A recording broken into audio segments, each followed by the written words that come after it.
In the vast expanse of India, from its bustling cities to its serene villages, there stands a steadfast force, ever present and constantly under scrutiny.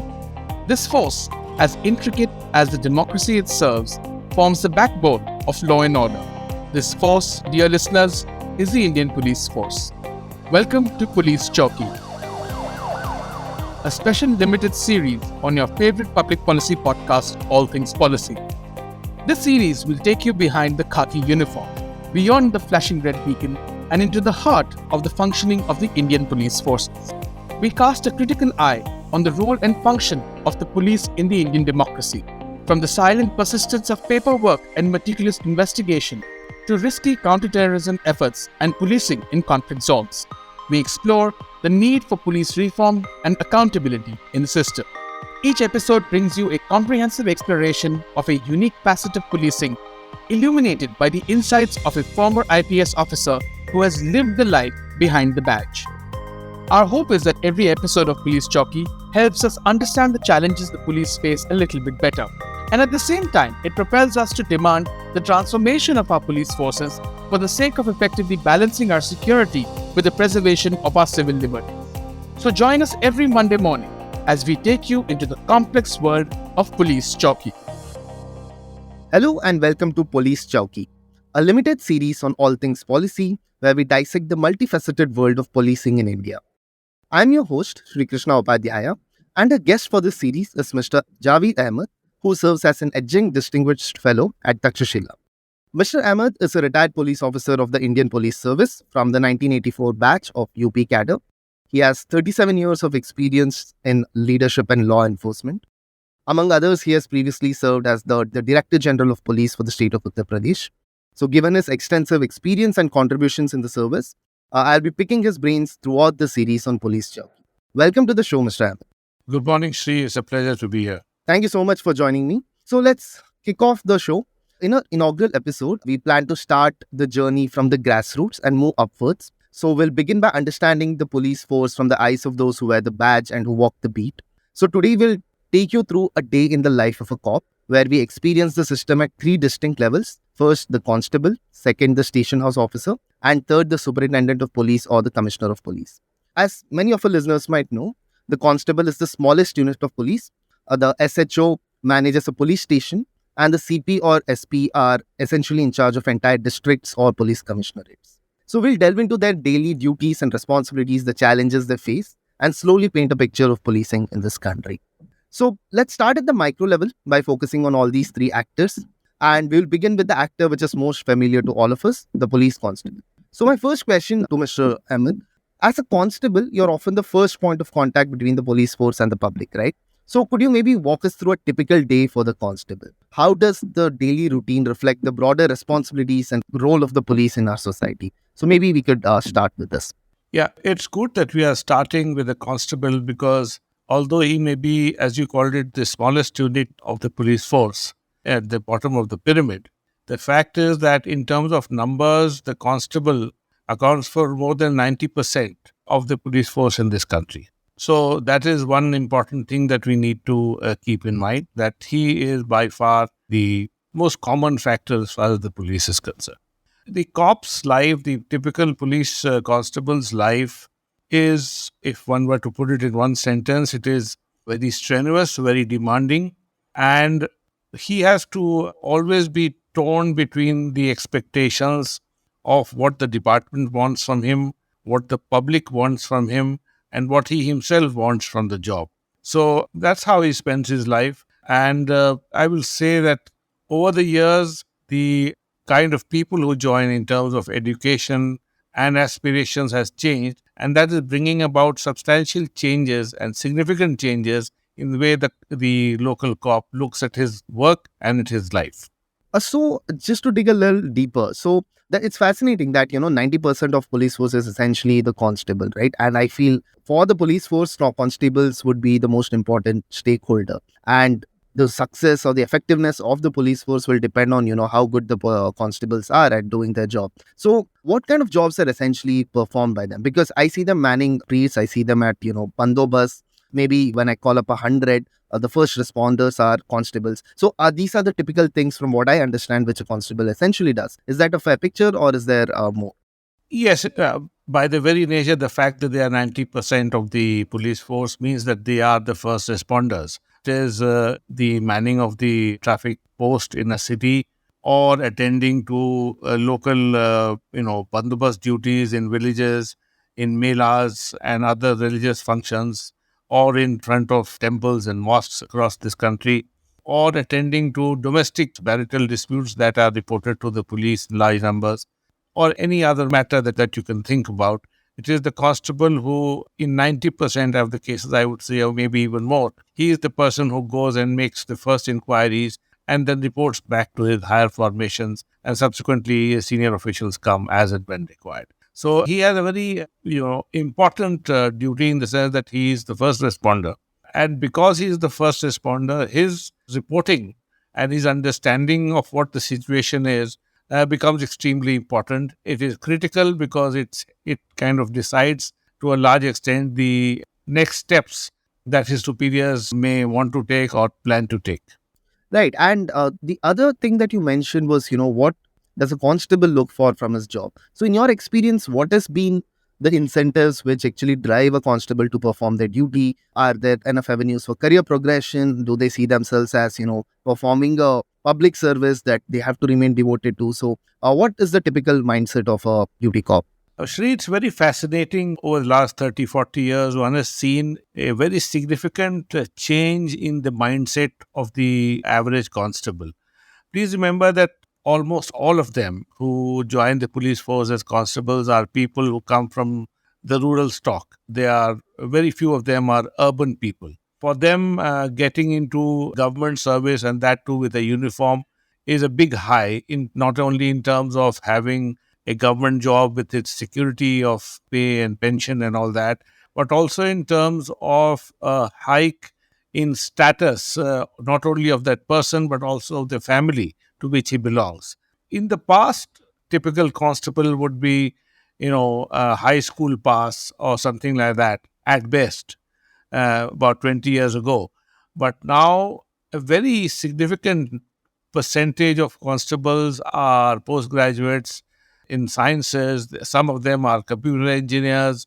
Some of them, I know of one or two constables who are PhDs. So, because of the economic and social changes that are happening in our country, education is going up, unemployment is an issue, government service has its own, as I said, perks and privileges and security. So, very, very highly educated people are now joining the police as constables and hoping that they will not only do well for themselves, but also looking at government job as a leg up for the education of their children, the medical facilities available to their parents, and all that. So, the aspirational India that we all talk about is reflected in the kind of aspirations that the constable now also has when he is joining the police force. Right. And that's interesting because you make the link between, the aspirational youth of the country, and that is actually being reflected even in government recruitment, even in the recruitment of our police. But just to ask you a little bit more on the recruitment itself. So are these constables, say nowadays, especially since they come from different educational backgrounds, is there specialization in the recruitment, or do all of them begin at the same level and essentially go up their careers?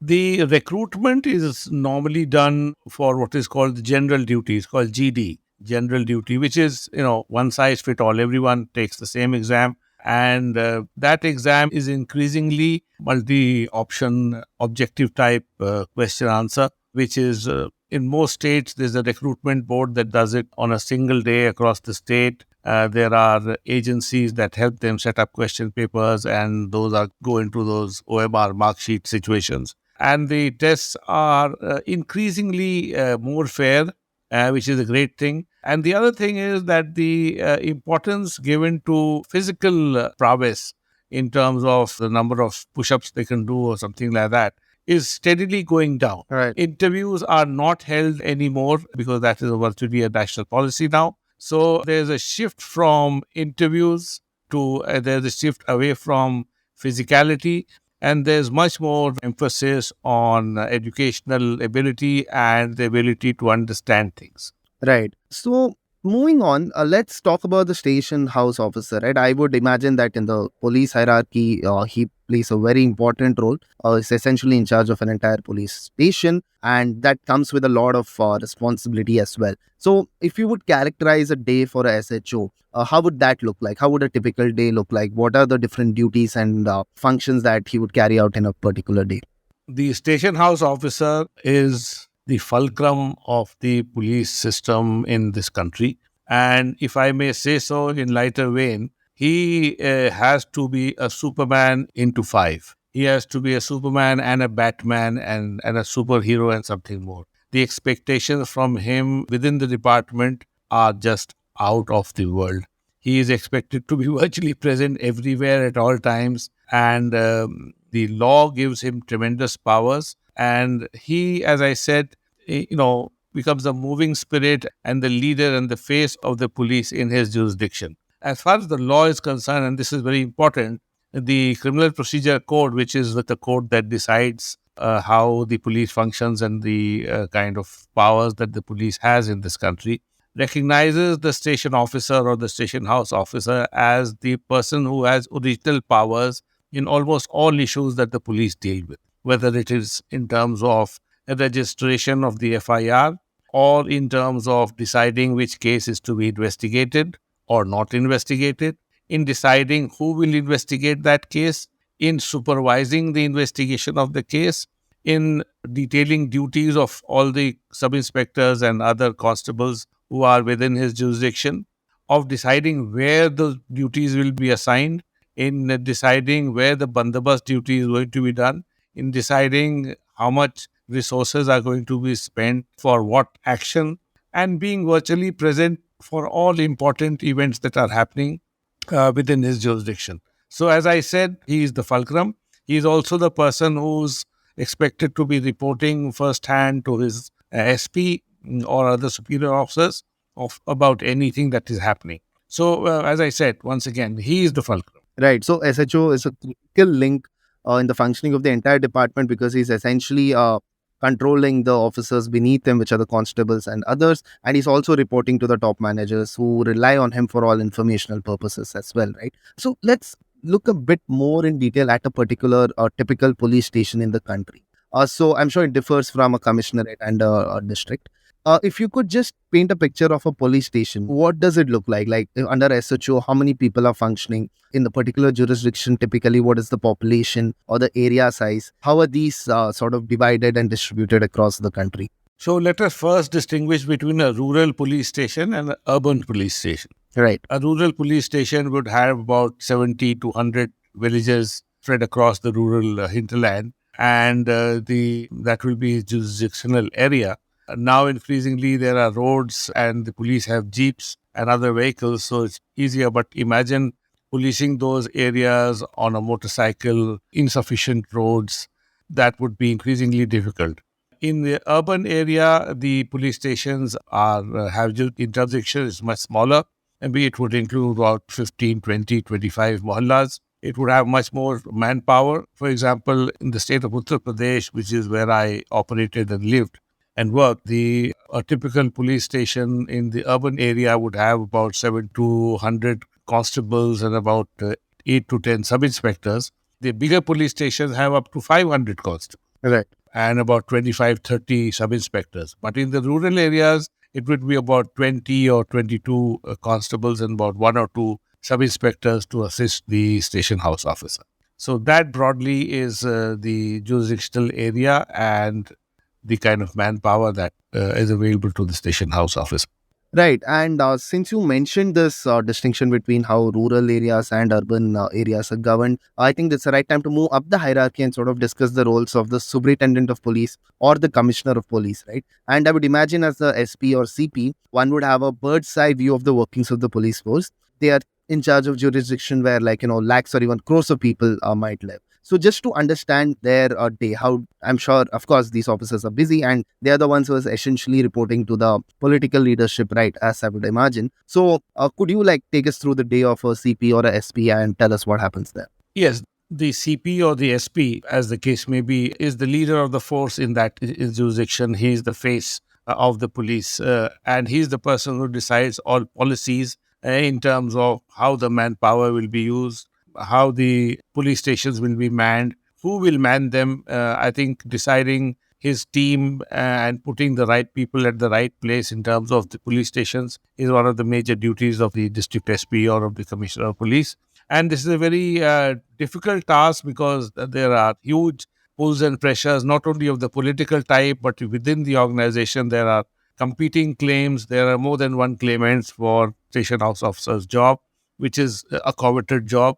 So that creating his own team, building his own team is one of his main functions. The other important function that he performs is listening to the people. I think it's, given that every day the district SP or the CP should be available for at least 3 to 4 hours to talk to the common man about his issues and, listen to public complaints and follow up on those complaints. Every district SP or CP will develop his own system of when he will be available and how he will follow up on the complaints that are given to him.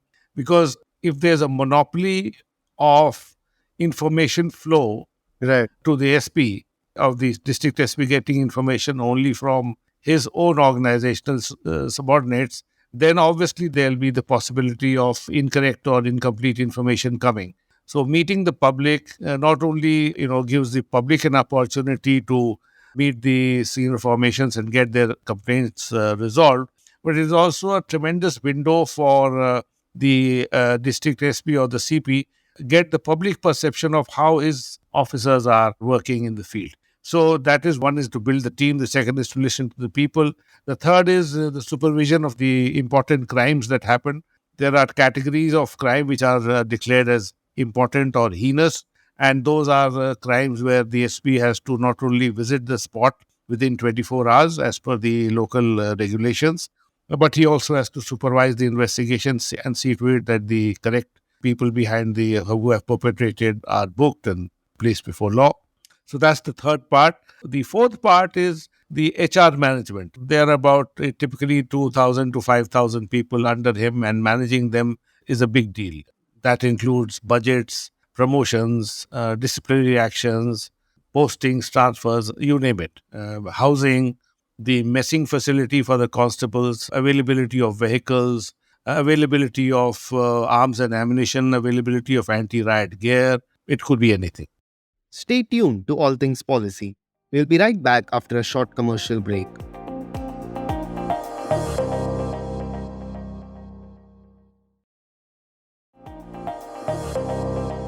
Couple of follow-ups there. One is what you said was really interesting, that SPs and CPs actually have a system of meeting the public regularly, right? I did not know about this. So from what you said, I understand that they decide on an ad hoc basis that, a particular time of a particular day in a week or something, they meet people. So is it that any member of public can go and talk to them? And have you seen examples where, the complaints raised by the members of public have actually resulted in action being taken by the police, which otherwise was not being done?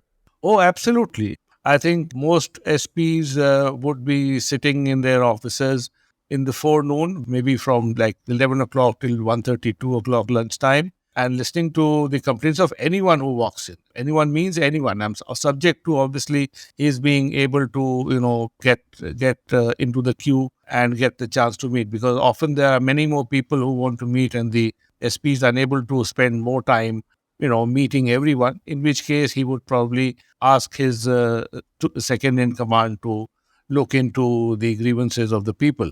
As far as, resolving issues through this method is concerned, I think every day there would be dozens of matters in which the intervention of the superior officers would make a difference to the kind of response that the local police gives to a person. We have to recognize, Shri, that our system, despite all our efforts, is not perfect. And there are pulls and pressures of various types, including the political type. There is also the scarcity of time.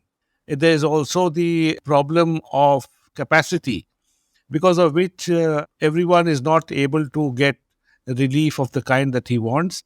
And therefore, the intervention of senior officers is not only required and desired, but it is essential. And it always, almost always, if there's a good system of tracking the complaints that come, it leads to better response from the police. Right. And the other thing which I wanted to ask you was, you mentioned that, certain important crimes go up till the CP and SP and they are supposed to visit the spot within 24 hours and so on. Because this I have only seen in media, right? And some cases where, it's sensational or there is a lot of political attention being paid. You see the top cops visiting the spot and making an assessment. So, and you said this is determined at a district level as per the rules as to what crimes require the direct intervention of the SP or the CP. So, how could you maybe elaborate a little bit on this and tell us, like, what are these kind of crimes and how do they differ from place to place? Yeah, the correction is that it is not decided at the district level, it is decided at the state level. The state police has a set of regulations. And so that is where it is specified that certain kinds of crimes the SP has to visit within 24 hours. For example, typically a murder, the SP would be expected to visit within 24 hours. A case of dacoity, for example, would require that. An important case of gang rape, for example, or molestation of young girls that has happened, or something like important highway crimes on the highways is something which is also requires the district SP to be visiting and trying to resolve the issue. So there are various categories. This category may differ slightly from state to state, but broadly these are the categories. Right. And let's actually go level up once more. And although I did not initially plan to bring this up, but I thought this is worthwhile to talk about. Let's go and look at the functions of a DGP, right? Who's the top cop at the state level, and you have served as one. So could you tell us a little bit more of, what is a DGP doing and what are they supposed to be doing? Once again, the first and foremost job of the DGP is to keep a tab on every important issue of crime and law and order that is happening across the state. And in this category, I would mention sensational crimes, whether it is of kidnapping or, multiple murders or any other crime which is having ramifications beyond the immediate jurisdiction of where it has happened.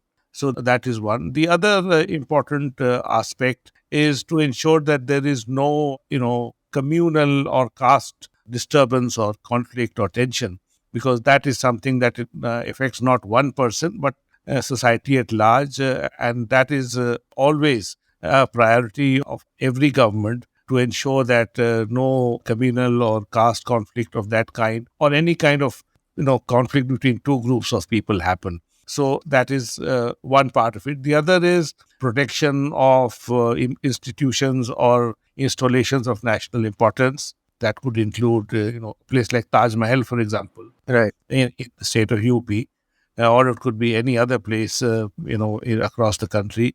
There are a lot of VIP visits of people who need security. I think tracking that becomes very important. Ensuring that the broad policies of the government of the day in terms of ensuring safety of women is implemented, trying to find better ways of ensuring that and executing that policy, trying to find better ways of equipping the police force so that they can perform their duties better training. A lot of time is spent trying to get more funds from the government for the kind of police, for the kind of work that the police needs to do, getting better equipment, getting better manpower, training and all that. And obviously, also an important part is ensuring that the best people are available in the field to man important positions. Because if you don't have the right team, the chances are that you will not be able to deliver even if you work very hard for it. Right.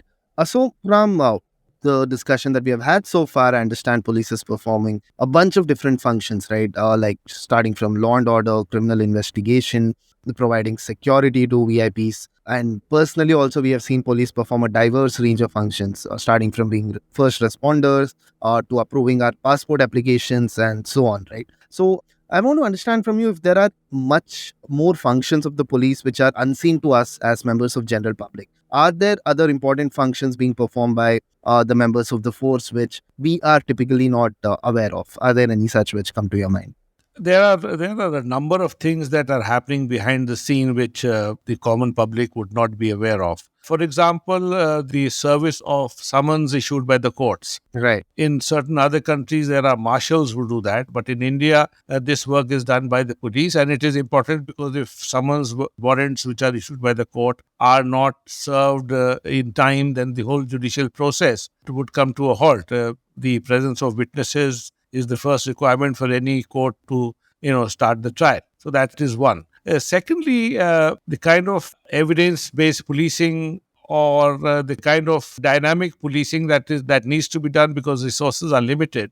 So, transferring people or shifting people from one part of the city to another, depending upon the requirement, all that requires constant monitoring, not only of trends but also of past incidents. That is one behind the scene activity that goes on. Increasingly, what is happening also is that for examinations or for other activities which are definitely not the purview of the police, have to deploy it. I mean, as children, we never saw police outside our schools and colleges, but now increasingly there is police presence for conducting examinations, especially for the competitive examinations that are happening, where very large number of people come into a city, take the exam, and when the exams end in the afternoon, the whole city is, absolutely topsy-turvy because lakhs and lakhs of candidates and their, guardians or companions are choking the streets and causing a lot of traffic issues. So what I'm trying to say is, or there are instances where, there's no electricity for 2 hours and the people are blocking the road. It is not the job of the police to provide electricity, but the failings of the other departments of the government, other wings of the government, ultimately becomes, the baby of the police force. And that is a constant complaint that we had with the other officers, that you guys don't work and we have to face the music. So those are things that we can never plan for, but we have to do it. Right. So I want to ask you if, in your experience at least, do you think the scope of police functions has only increased over time? I would say yes. The scope of work has increased. One, because, as I said, other departments have not met public expectations, and public is now less patient and they take law into their own hands or want to take law into their own hands, and therefore the police has to intervene. Secondly, what has happened is that the legislature has started giving a lot of powers to the police in various local acts, which was not so in the past. Increasingly, everything is becoming a police issue, as if all social problems can be solved through the police, which is definitely not true.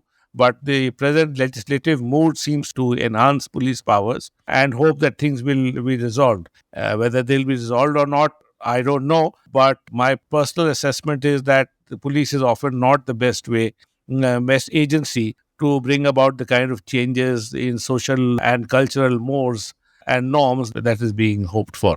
Right, and that simply falls flat because police essentially is a coercive force at the end of the day. It's a state exercising its monopoly over violence, and it's an important state function, nevertheless, but it cannot be the first sort of policy instrument that the state picks to deal with any problems. So having said that, of course, we understand that the state capacity of police in the country is limited. There have been multiple studies, commissions, which have put out reports saying that, we need to ramp up recruitment, we need to improve specialization in the police, and so on. And the police department itself has been complaining about, not having enough manpower, not having enough resources to do all the jobs. And from whatever you have explained to me about the different police actors in the hierarchy, starting from the constable to the DGP, it seems to me that all of them are overworked, right? A day in their lives looks pretty difficult. So in this sort of a situation, what do you think? And just to add a little bit, now there is, of course, an administrative concern within the police that there needs to be a way to mitigate this issue. But I also believe this is a matter of larger public concern because the more functions we dump on the police department, the law and order suffers, criminal investigation suffers, justice delivery in the society suffers. And that's a problem for any democratic setup like ours. So what do you think are certain interventions in sort of limiting the police work or in terms of sort of reorienting their functioning? Or maybe even divesting some of their responsibilities, serving summons and so on, which they need not be necessarily doing in this day and age. Yeah, that's a very interesting question. The first I believe that requires to be done is that the trend these days of using the police to resolve social issues and cultural issues and political issues should be curtailed, should be restrained, should be done away with. Because the police must continue to be working in a fair, transparent, and just manner. It's not a question of just one issue. If the police were to lose the trust and faith of large sections of the people, then in the long term, how exactly will civil society or society at large function? Obviously, violence cannot be the mode of resolving disputes, and there has to be a first responder who will resolve these issues and not allow violence to go out of hand. So I think the first requirement is from those who are in positions of power to ensure that the police is allowed to function in a fair manner, that it is given the powers that are required to function in a fair manner, that they are given the right resources so that they can work in an efficient manner, that they are held accountable for the powers that they utilize and exercise, and that they are given proper training and resources so that they are best equipped to handle the changing crime scenario, the changing internal security scenario, and the changing crime patterns that are emerging in our country.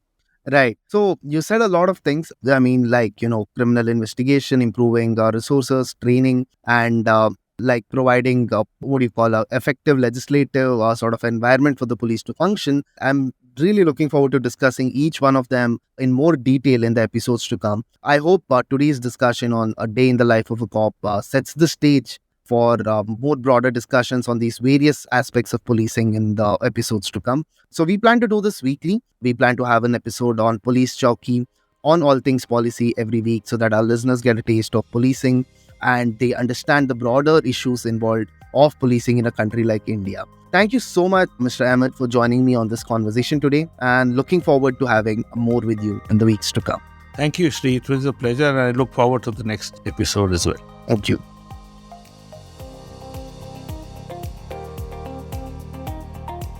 If you liked our show, don't forget to check out other interesting podcasts on the IVM network. You can tune into them on the IVM Podcast app, ivmpodcast.com, or wherever you listen to your podcasts. You can also follow IVM on social media. The handle is @IVM Podcasts on Twitter, Facebook, and Instagram. And hey, if you'd like to dive into Taksashila's research on technology, strategy, and economic affairs, check us out at our Twitter handle @Takshashila INST or our website takshashila.org.in.